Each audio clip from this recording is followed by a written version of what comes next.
All right, we're at Research and Operations Center. Look at this one. See, look at this.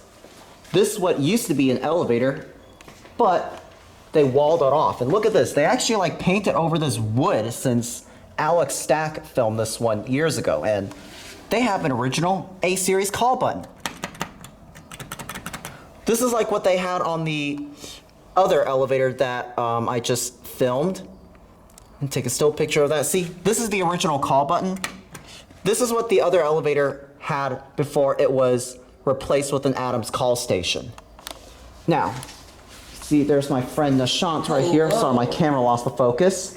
Hey guys. Say it again. Hey guys, it's me, Nishant. Sorry, I have to get through this barrier thing or whatever, whatever this thing is that's barricading this area. And now we take the man-powered elevator, which is also a Montgomery A-series from 1985. I'm gonna show you what it's like upstairs. Right?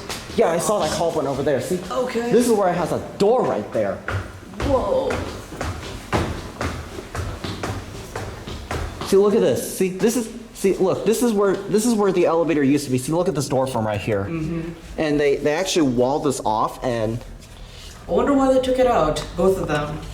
I have no idea. See, that's the original call button. Okay. And that's the sign says elevator out of order.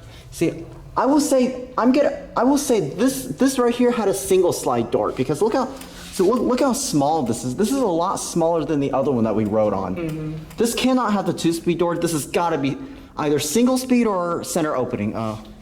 Actually, it's got to be single speed because you see this door right here and the elevator door frame right here. Mm-hmm. All right. So with that being said, that's going to be it. I'm about to run out of breath.